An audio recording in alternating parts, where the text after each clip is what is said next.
Excellent. Hello, everyone, and welcome to today's VC Task Force Gary's Picks event for investors and startups. My name is Joel Rosenberg, Director of Business Development and Strategy for VC Task Force.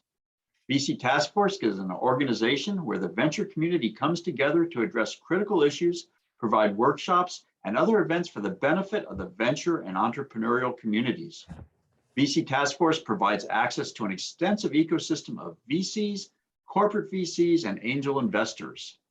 You may ask questions anytime during the event, and time permitting, they will be answered live after today's interview. It is my pleasure to welcome Gary's Picks host, Gary Fowler. Gary is CEO and co-founder of GSD Venture Studios, an award-winning growth stage AI venture studio.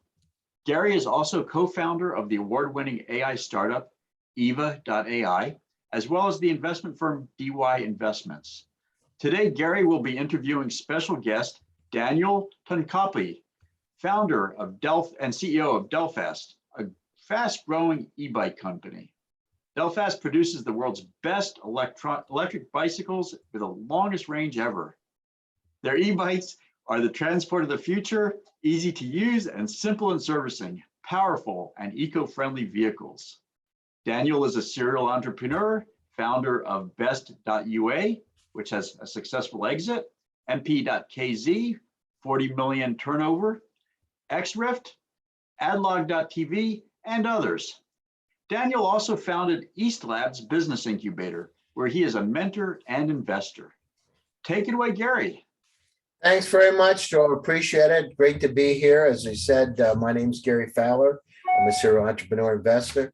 I love artificial intelligence, quantum, and of course, e-bikes. Just love them. And with that, so Daniel, I have a question for you. So you grew up in Kazakhstan, correct? Or Yes. So which city did you grow up in? In Almaty, former capital. Yes. And so how in the world did you go from Almaty to MGIMO, one of the top schools in Russia? Well, it was a dream of my parents, like, because that MGIMO was the most fanciest school in Russia, and it was almost impossible to get there. So I passed my exams and I did the impossible, probably. No, that's great. And you studied international law. Were you a lawyer or what happened? Yeah, my first education was international economic relations and second education international law. But I didn't work any single day as a lawyer or as an economist. So I am an entrepreneur. But I found it after my two schools. Okay, so you worked at Resme Group in Almaty. How was that being a brand manager? Not bad. I was supporting Pepsi brand. So from the very beginning of my work career, I found about this marketing wars, how Pepsi stands in front of Coke, and what to do to be successful in the market. Now, what's better, Coke or Pepsi? What do you drink? Course, water. Drink water. There you go. Good answer. And so you moved over to the oil business. So Kasmunigas Trade House. Why did you move over to oil? It sounded like you did the brand thing. Why did you move to oil? That's a great question, because finally I understand what is good and what is bad. But by that time I was 21, and the oil company was the largest company in entire Kazakhstan. Actually, it holds like 60% of national GDP of Kazakhstan. This company, yeah, it's oil and gas company. But the question is, who really owns it, Daniel? You know who? Well, the former, the ex-president of Kazakhstan, he recently left his position. So yeah, I was young and ambitious, and my chief gave a task to me. He said, okay, we sell oil with hundreds of tons, but we don't know how to sell gas in retail, because they didn't have an experience. So I had to know about this new project, and I created the program how to develop a network of 500 oil stations all over the Kazakhstan.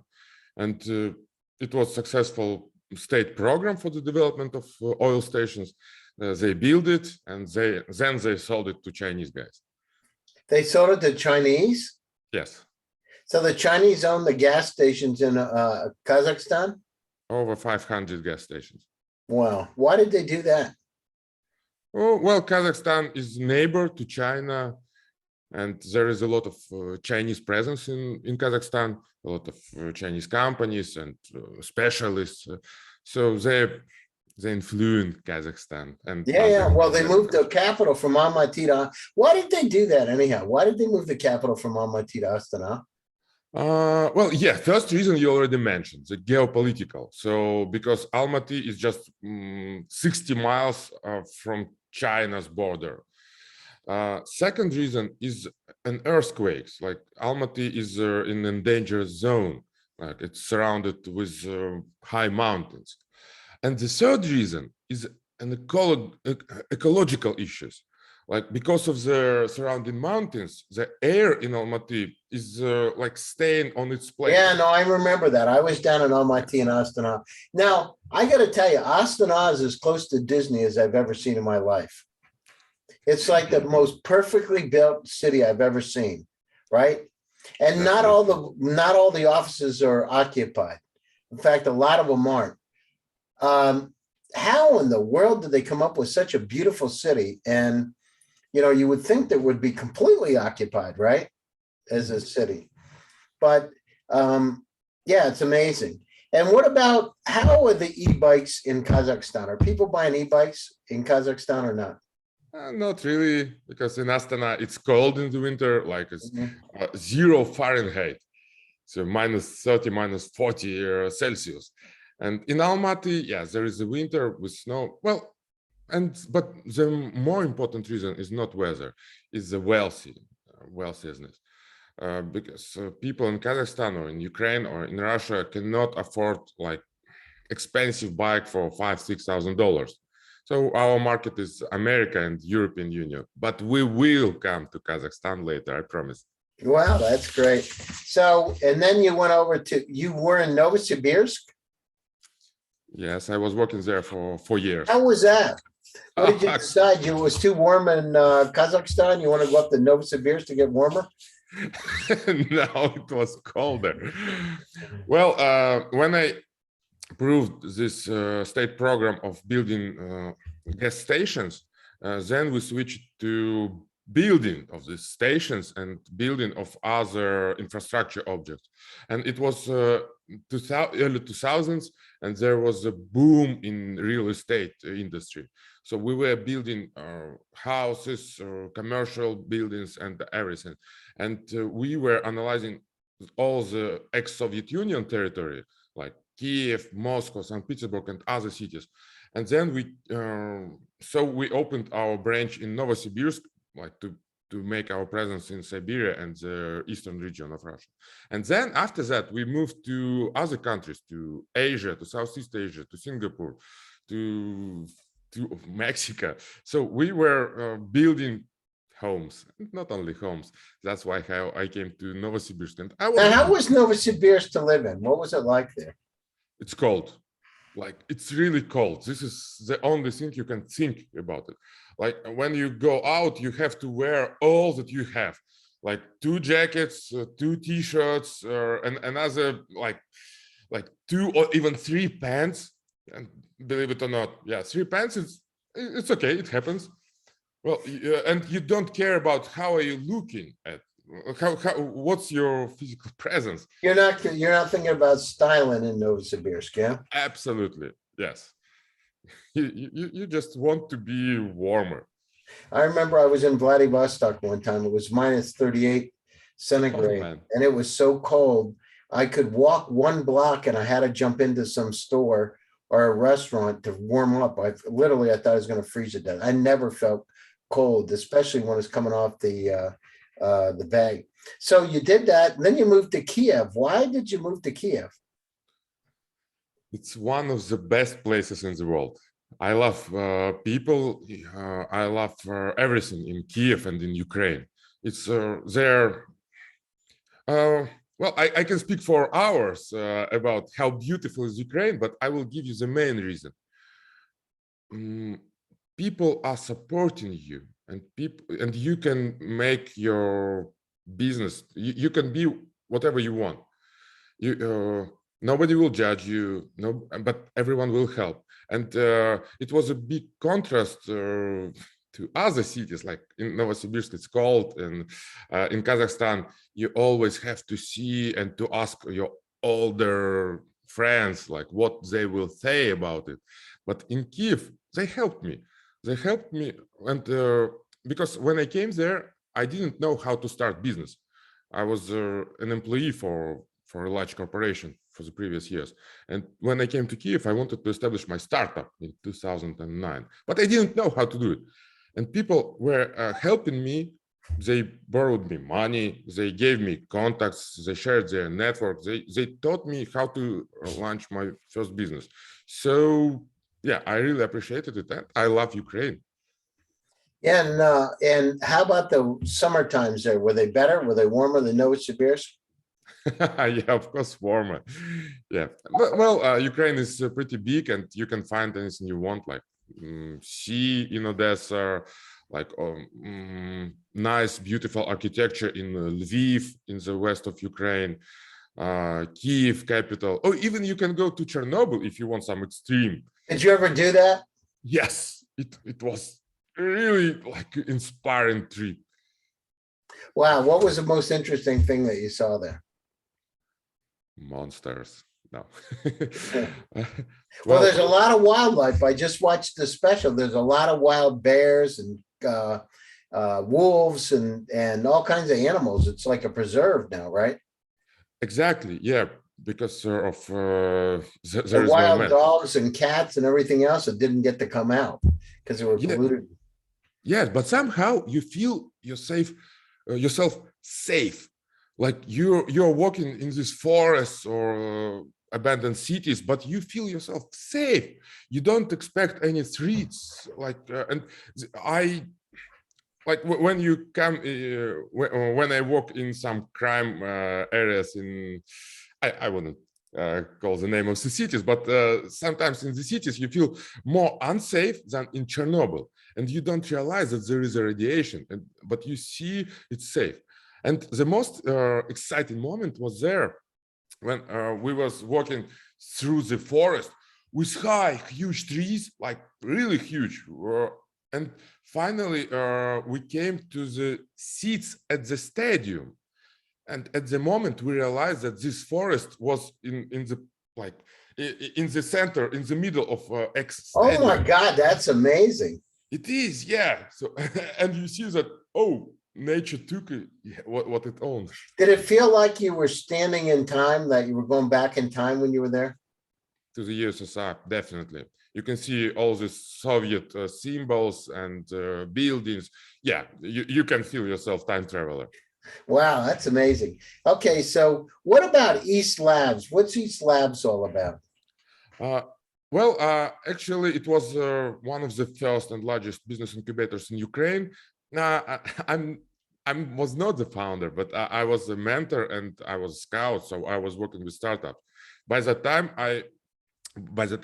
I joined to East Labs, I already sold my best .ua project, which was Yelp for Ukraine. And I found a lot of mistakes, and in this business incubator, I was teaching startups how to avoid these mistakes. So I learned everything. Lean startup, but by startup owners. You did it for real. You practically learned it, yeah? Yes, yes. And then I had an opportunity to see how others are making mistakes or avoiding them. So this is how I learned how to make a successful business. That's great. And is East Labs still in business? Yeah, well, yes, they don't invest already, but they made several exits so far. And I would give you one example. It's not an exit, but it's a good example. Preply, which is teaching languages via Skype app. via Skype or other programs, like finding tutors basically. Preply, and they recently raised $35 million. Wow. So yeah, they came from East Labs incubator, and some other projects made already exits. So there were a lot of successful companies in East Labs. That's great. And so then you did AdLog TV. What is that? In short, it's a Google for video. Like if you're Google for TV, I would better say. When you need some program in TV, in video streaming, you cannot find it, right? It's hard to find. It's not like type in text and find. But it's important to find video for those who place advertising on TV, for example, right? So they had no tool for searching video. And we created that. And so we analyzed TV in Ukraine, in Kiev TV channel. Well, I was mentor and minor shareholder of this project. It is good. It is working well. It didn't become a big story, but it is good for its main founders. That's great. And so, okay, you did Delfast. Now you got Delfast CO.co and then Delfast Inc. What's the difference? Oh, thank you for asking. 7 years ago, in 2014, 7.5 actually, I came with an idea to create the delivery which will disrupt the logistics industry, 1 hour delivery. So in 2014, you could order and wait for 2 or 3 days for your smartphone or laptop or whatever. So I wanted to deliver, well, initially I wanted that smartphones would be delivered to me within 1 hour, so immediately. So I created 1 hour delivery service and called it Delfast because we deliver fast. Wow, that's great. Now we know the name. Yes, where it came from. Exactly. And then I thought, okay, by that time I read another book by Ben Horowitz, The Hard Thing About Hard Things. It's a great book. I recommend it to everyone.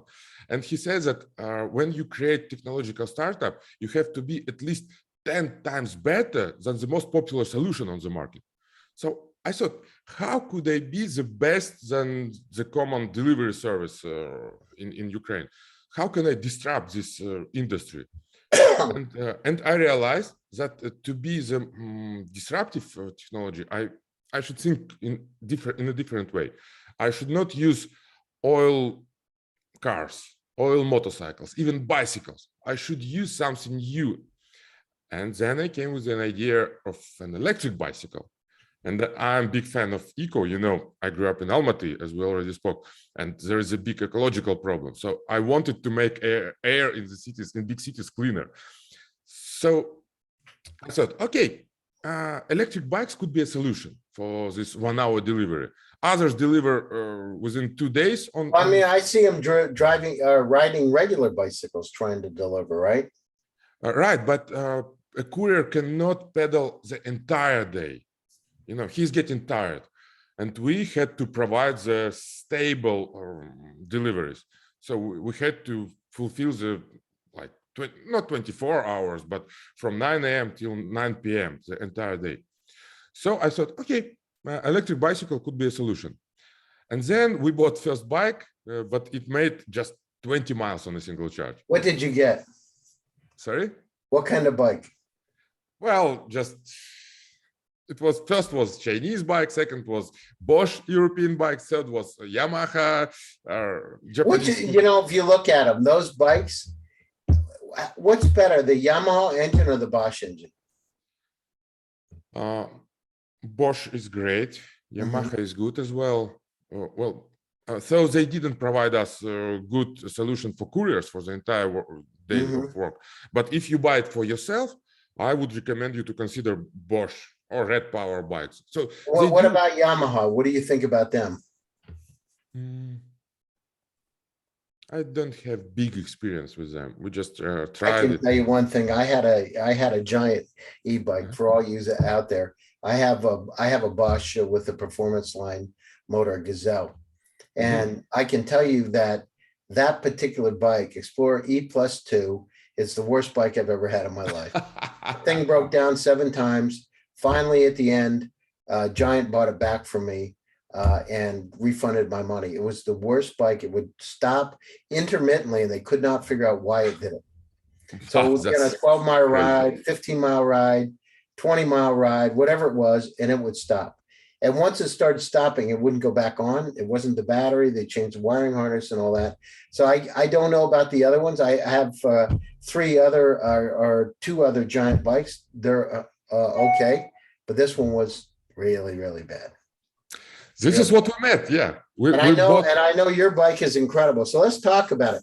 Tell me a little bit about it. You got the Guinness Book of World Records for the #1 world's fastest e-bike, the Bodyville speed record, #1 all-terrain e-bike. I mean, how did you come up with this idea? And tell us a little bit about your bike.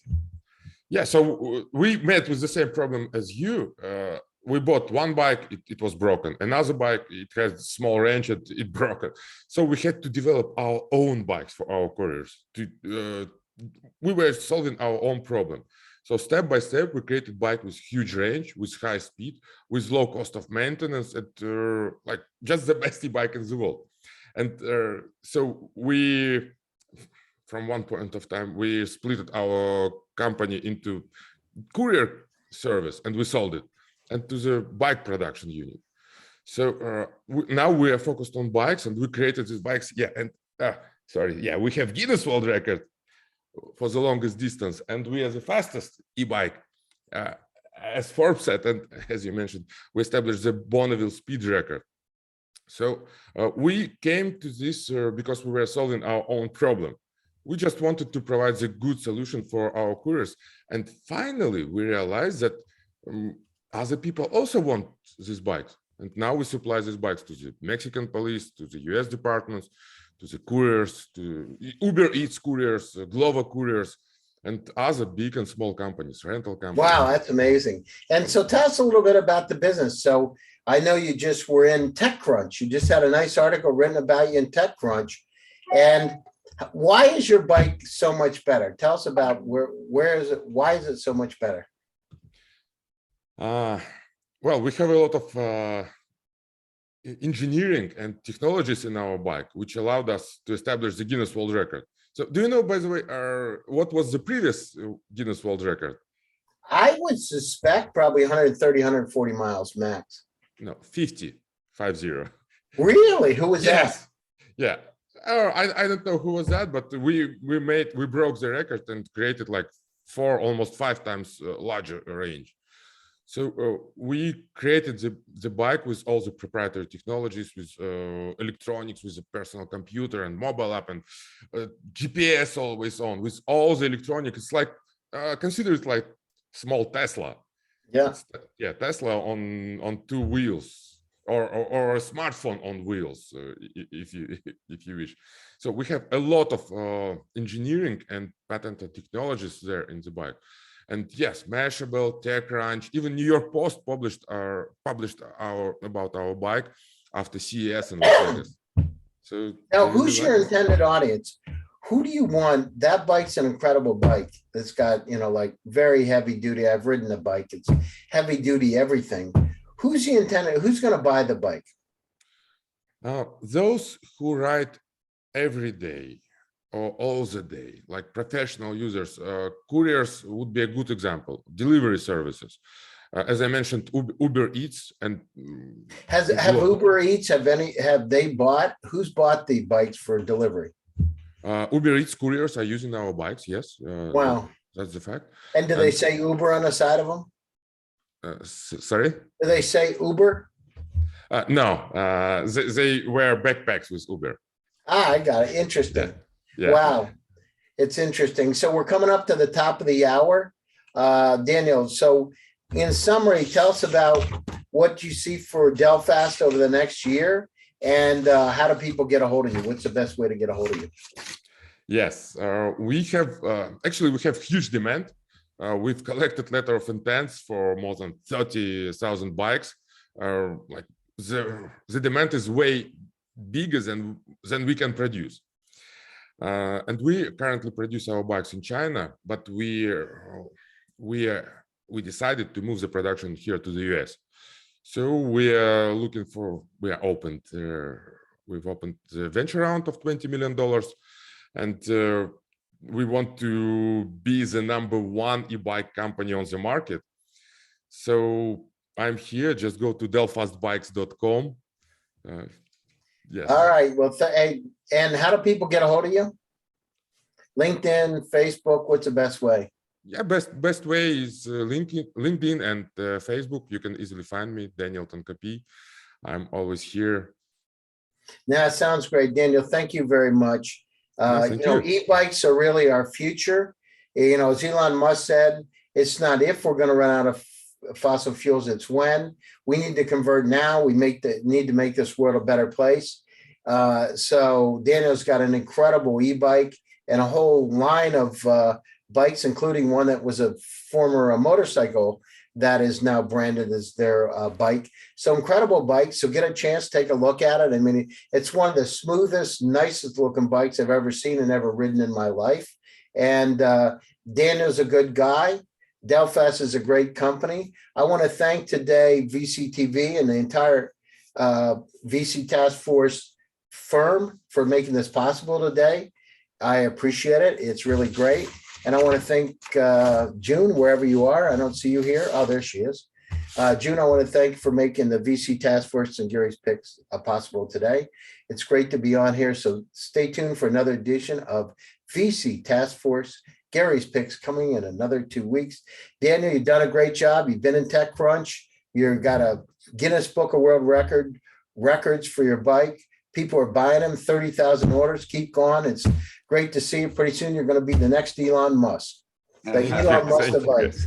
Thank you, Gary. Thank you, Thank Joel. you. And thank you. Thank you both for excellent, very informative, and also very timely, of course. Yeah, I know for me personally, my e-bike has been the great equalizer. It allows me to keep up, especially on the trail, with the folks who do this full time. So I really love it. So anyway, thank you all, and we'll see you back in 2 weeks on February 2nd for the next Gary Picks event. Thank you, everybody. Thanks, June. Thank you. Thanks, Stay Joe. well, stay Bye-bye, safe. Daniel. Next time. Bye-bye. Bye-bye. Bye. It was good. Thank you. Thank you.